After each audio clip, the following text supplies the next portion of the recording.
Welcome back, one and all, to the F1 2015 Pro Season Series here on BoxBoxBoxGaming. My name is Justin, and today we'll be taking part in the qualifying sessions ahead of the Monaco Grand Prix.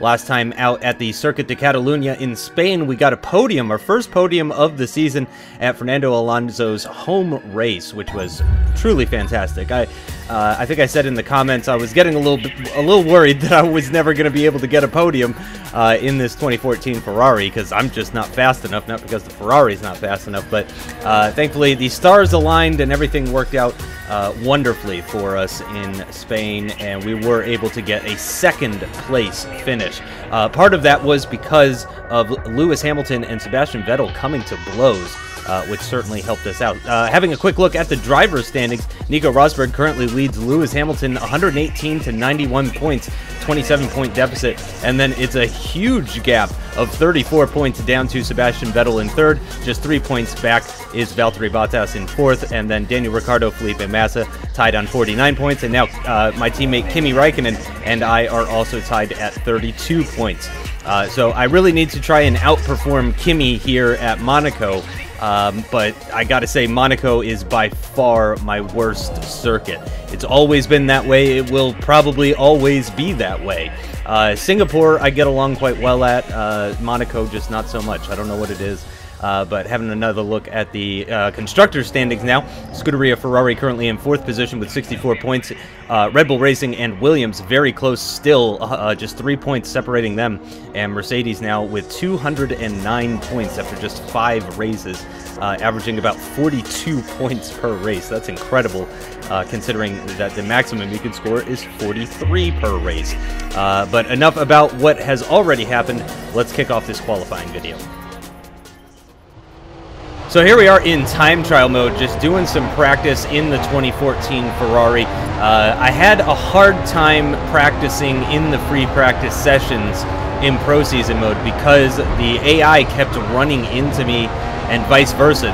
There was just all these problems. The AI, you know, is great going side by side, as we've seen from previous videos, not just on this channel, but from other channels as well. But they are not great at letting people through, and they are not great at getting by cleanly when there is clearly a slower car in front of them.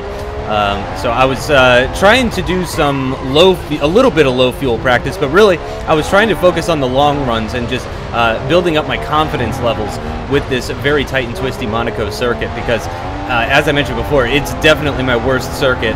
And I mean, I hope the team brought plenty of front wings, because I'm probably going to need about 10 of them before the race is over. So I'm really not, I mean, to be totally honest, I wouldn't be surprised if I don't score any points here in Monaco. I'm not expecting a strong performance, but of course I want a strong performance. I would really like a strong performance. As I said, I'm tied right now with Kimi Räikkönen, so I would love to beat Kimi as we make contact with the barrier there. So I took the 2014 Ferrari out into time trial mode and was doing some laps consecutively there. You can see there I'm on lap number 19. My personal best at the moment was a 117.0, just did a 116.947, which puts me 29th on the overall leaderboard. Now that is the 2014 leaderboard, of which there are not many drivers in time trial mode, so that's why I'm so high up with such a poor time. So here we are, we're going to do a lap of what was my best lap in that time trial run.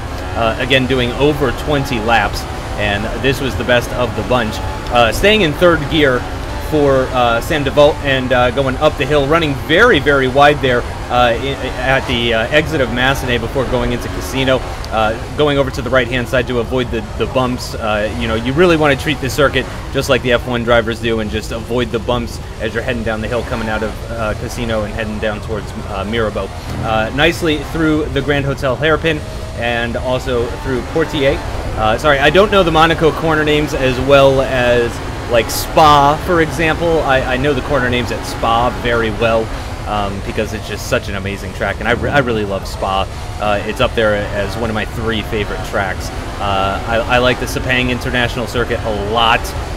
Spa is right up there with Sepang as well. I'm just really a fan of those types of circuits. I get along really well there. So as you can see, making contact though with the barrier as we were coming out of the swimming pool section, staying in second gear for the short run into the penultimate corner, and then opening up the DRS as early as I can to and staying to the right-hand side, and that's how I was able to do that 1:16.9, which is an important time to remember because that's what I'm going to be comparing it to in qualifying. Today we arrive in the Principality of Monaco, which is definitely a fan and driver favourite. Having talked to the drivers, all of them point to this circuit being the one they most want to win at. Monaco provides a close quarters wheel-to-wheel challenge for the drivers, and even though it lacks overtaking opportunities, it does give us the glitz and the glamour that can only be provided by a location like Monte Carlo.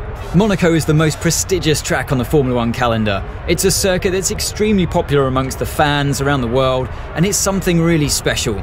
As a driver, there's nowhere to hide. Low's hairpin is the slowest corner of any track on the Formula One calendar.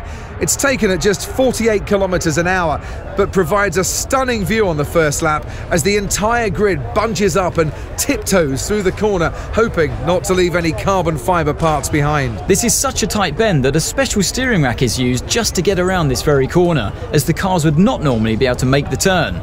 There is the possibility of overtaking through lows, but more often than not, you'll end up damaging your car. So there is the little introduction. We're going to be skipping the practice session recordings here. So all I'm going to do here really is just show you guys my setup that I was using. I believe I got this setup from TRL Martin or TRL Rosberg. I don't remember who, but one of those TRL guys who are much faster than I am, of course. They recommended this setup: 11.4 wings, 11.1 suspension, I believe was what they were looking at. So I flipped through the setup there. You guys can see it. You can rewind it and take a look at it. But I pretty much went with whatever they said. And you can see I'm optimistically here raising the amount of fuel in the car because I'm trying to do some long runs. You know, I wanted to do a nice like 15 to 25 laps consecutively and try to not hit the barrier on any of those laps. And it ended up being damn near impossible, basically. The AI, like I said, just really not obliging when it comes to getting out of the way, or when they come up behind me as well. Because with the heavy fuel, it wasn't so much about them getting out of the way as it was them flying up behind me. And I did make contact with several drivers over the course of the 3 free practice sessions, so that was a bit frustrating. Here we are at one of the most difficult circuits on the racing calendar. Welcome to Monaco for today's Formula One qualifying. Qualifying will determine who'll sit on pole at this iconic track. These next few minutes could determine tomorrow's race result as well before it even starts. The driver on pole will be best placed to win the race, considering how difficult it is to overtake here. Exactly. To be in with a decent chance of winning here, you need to be on the front row. Even a few places further back on the grid, and you've got to rely on a bit of good luck to come your way, as overtaking opportunities are very limited. Okay, you should be able to get into the next qualifying session easily, so try to get a hot lap in early so we can save the tyres. So, as David Croft was saying there, obviously it's extremely important to qualify well at Monaco because of how difficult it is to overtake. So I am really looking to get as high up on the grid as I can. Okay, what you saw there, I made a last-second change. I made a last-second change to my setup there. Not something I typically do, but I was finding a little bit of oversteer with that 11.4 wings. So I upped the rear wing to 6. So now I'm running 11.6. And hopefully that'll give me a little bit more stability on the rear end as I'm going through the high-speed corners, which really is just to back and nothing else. To back's the only high-speed corner, and one of the few corners that I know by heart as far as the name is concerned.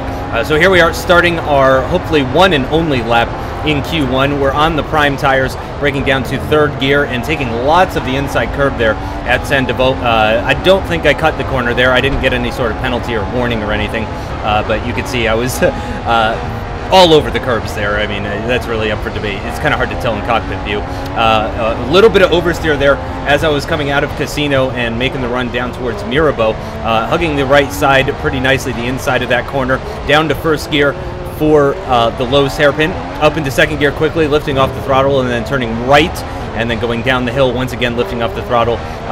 Sometimes a little bit of a brake application is needed for Portier. Not every time I was finding, but sometimes I needed to stab on the brakes just a little bit to get it slowed down for Portier.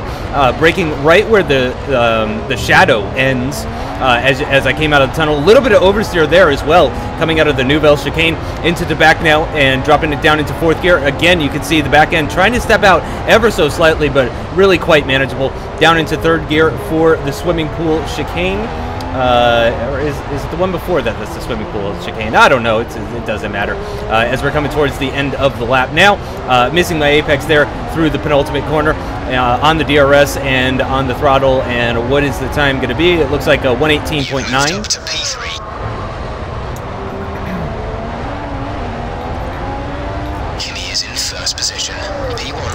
So I'm in P3 with that 18.9, and of course that's about 2 seconds slower than what I did in time trial mode, but I am on the prime tires, you know, I'm on the soft tires, but I wasn't really sure if that would make up a 2-second deficit.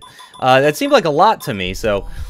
A poor showing there from Fernando Alonso. The team were expecting a top 10 qualifying performance, but he's been knocked out in Q1.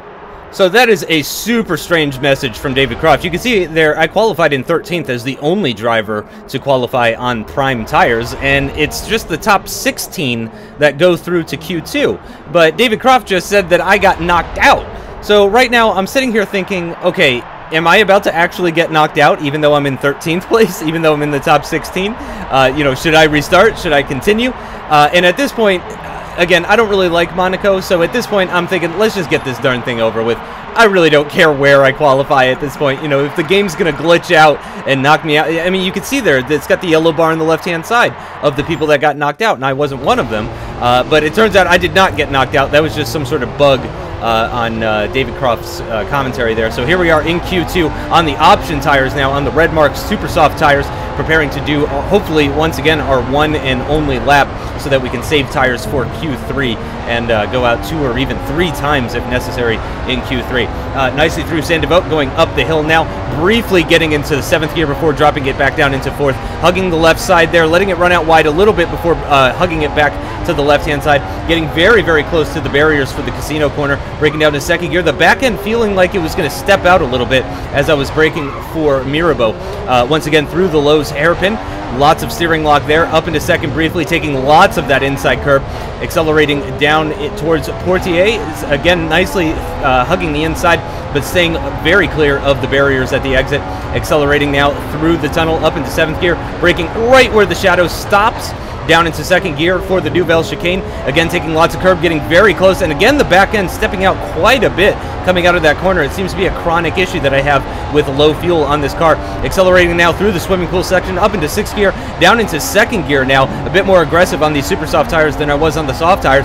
Coming through the final couple of corners, once again down into 2nd gear, hugging the right side very, very nicely. And through the final couple of corners now, DRS open, and we accelerate towards the line, staying to the right-hand side of the circuit.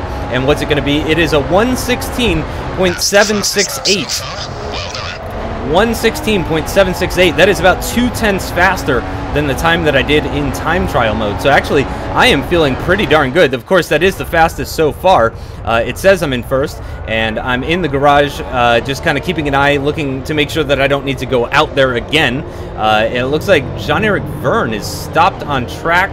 Kvyat is stopped on track. Bottas is stopped on track. Sutil is stopped on track. It says Sutil is number 20. You're doing a great job. We're much higher up the field than we expected to be. But this is Q2, so I don't know how he could be in 20th position. But there you can see we're about 4/10 up on Nico Rosberg right now. Lewis Hamilton about a 1/10.5 further back from Rosberg. Raikkonen only able to do a 117.666. And that's an interesting couple of times there from the Frenchmen, Romain Grosjean and Jean-Eric Verne. They did a lap of Monaco in 21.6 seconds. That's pretty incredible. I don't know exactly how fast that would be. If somebody feels like going and figuring out what the average speed of a lap of Monaco that only takes 21.6 seconds would be, I would be very interested to see that statistic. So I'm still in third. It really doesn't seem like anybody is able to legitimately beat my time. You can see Lewis Hamilton still about 1/10 down, even after setting another faster lap, as we're coming to the end of Q2 now, and it looks like we're going to move through just fine with that one run. So it's looking pretty good so far. Feeling pretty good heading into Q3. What a big disappointment for Daniel Ricciardo. The Australian was unable to get into Q3 today. I'd be expecting to see a lot of overtaking from him now in tomorrow's race.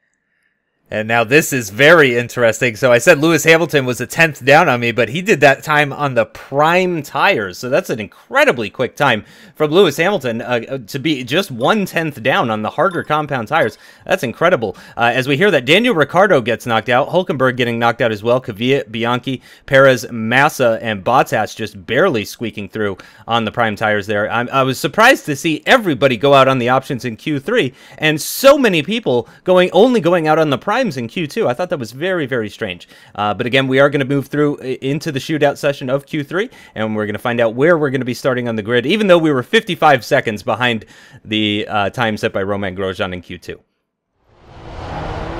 So here we are in Q3, starting our first lap. We're going to do as many as needed. I saved super soft tires throughout the session, so I've got a number of them, and you do get a free set of super soft tires to use in Q3, which is what I'm wearing right now, is my free set of super soft tires. You can see Kimi Räikkönen right behind us in the mirrors. This is a very important lap. I've got a nice gap in front of me, but I can't rely on having the ability to set a time later in the session. So I'm pushing very, very hard here, and you can see that reflected as I missed the apex ever so slightly at Mirabeau, nicely through the Lowe's hairpin. Not taking. When I was first starting practice, I was taking a lot of inside curb at the Lowe's hairpin, and I found that I was a couple of tenths quicker if I avoided that. So it appears that I run a little bit deep, but then because of the off-throttle differential setting that I'm running, once I'm off the throttle, the car really turns in quite well through that Lowe's hairpin. Not too much wheel spin that time coming out of the Nouvelle chicane. I think that went a lot better than the other qualifying laps you guys have seen. No issues as well going through to back down into second gear once again as we exit the swimming pool section towards the final few corners. Some wheel spin there. That's definitely not going to be the fastest way through there. Braking very late, locking up the front right-hand wheel. And through the final couple of corners now in second gear, DRS open now, accelerating through the gears and towards the line again, staying to the right-hand side as usual, and it's a 1:16.666. That was the fastest lap. 1:16.666, mark of the devil in my red Ferrari with these red tires. It's just, I don't know if that's a good omen or a bad omen, but I did notice that the issue with Romain Grosjean and Jev. You're doing a great job. We're much higher up the field than we expected to be. The issue with Romain Grosjean and Jev setting those 21-second lap times last time, it happened while I was fast-forwarding, so I wanted to avoid fast-forwarding in this session. Clear. We're ready to go. I didn't actually use the fast-forward feature until I saw that all the cars were in the pits, so I wanted to avoid any sort of freak pole positions from any crazy Frenchman here in Q3, but you can see I was in second position, I believe, with that 16.666, and I'm going to be going out for one more run here in Q3, and I'm not the only one going out. There's several cars ahead of me that are going out as well for another run, and several cars behind me as well going down into third gear for send to vote as we come out of the pit exit, and I believe we're going to be going down into lean mix. Yep, we're already in lean mix, in fact. And I am going to be, because this is the final lap of qualifying, so I am going to be pushing very, very hard. And we do have a car right behind us as we start our lap. Qualifying is ending in just 46 seconds, so this is going to be the final lap for qualifying in my Ferrari here. Missing the apex ever so slightly. I didn't even touch the inside curb at Saint-Devat there. Climbing up the hill now, and I believe that is a Mercedes right behind us. Dropping it down into fourth gear once again for Massenet, and then into third gear for Casino, and trying to stay in that cambered part of the road. You'll notice that the car kind of turns, tilts to the right-hand side as you're going through it, and you really want to use that camber to your advantage. Again, avoiding the inside curb, at the Lowe's hairpin and nicely through. But this Mercedes behind us is definitely closing right up on us. It looked like we pulled away a little bit there at the exit of Portier, but just look at the difference in speed as he's closing up on the back of us. He's got the slipstream. He moves to the right-hand side, and he's trying to overtake us on a hot lap in Q3. What an idiot. What an absolute bell end. I was pissed. I was absolutely livid right now. Tires are beginning to show signs of blistering. They're far too hot. Yep, and that is because I slammed on the brakes after being hit by the Mercedes that's behind us. I'm not sure which driver that is, if that's Lewis Hamilton or Nico Rosberg, but of course that is the end of our qualifying session, so that 16.666 is going to be the position that determines where we start, or the time that determines where we start on the grid as we cross the line and what's it going to be in the end. Fernando seems satisfied at least. We were in second position with that 16.6 previously, so hopefully we're around the same place. We certainly didn't get pole position. Fantastic qualifying result from Nico Rosberg, and a performance which should see him targeting now a race win tomorrow. We certainly appreciate how good a qualifying lap that was. Truly spectacular. Now, can he deliver the same type of performance tomorrow? I, for one, cannot wait to find out. So in the end, Nico Rosberg just 0.2 of a second faster than us here in qualifying 3, which I gotta say was a little bit surprising. The other thing that's very surprising here that I'm sure some of you have already noticed is Lewis Hamilton down in 10th position. So that was Lewis that ran into the back of us as we were coming out of the tunnel and heading into the Nouvelle chicane. That was Lewis that hit us, and he, in the end, was not able to set a lap time. He didn't go out early in the session. He left it until the very end of Q3, and unfortunately for him, that means he's going to be starting today's race from 10th position. Or tomorrow's race, or whenever the race comes out. He'll be starting from 10th position, and I'm kind of hoping to get this race out Sunday or Monday is what I'm aiming for. This video should be coming out on Saturday, shortly after the real F1 qualifying in Belgium. These videos were delayed because of the AOR Race of Champions that I was doing last weekend, and I was pretty exhausted from that, actually, after doing like 14 hours of live streaming. But I actually went ahead and I moved on to the race just to see if anyone got penalties. And we see there Massa got a 5-place grid penalty. He's down in 16th, and there we are in 7th. We're in 7th, not 2nd. 7th is very different from 2nd. Jenson Button is in 4th. So here is a freeze frame of that. And all I can assume is that at some point during my free practice sessions, I picked up a 5-place grid penalty. I'm not sure when that happened. Like I said earlier in the video, I definitely made contact with a number of drivers as I was trying to do my high fuel runs. But I didn't see any, and I made sure after each contact, I made sure that there wasn't any sort of penalties. But clearly, at some point during the weekend, I picked up a 5-place grid penalty, and unfortunately, that means we're going to be starting from the second half of the top 10. We're way down on the 4th row of the grid. We're not quite as low as Lewis Hamilton or Sebastian Vettel, thankfully, but we are pretty far down. We're pretty far off pole.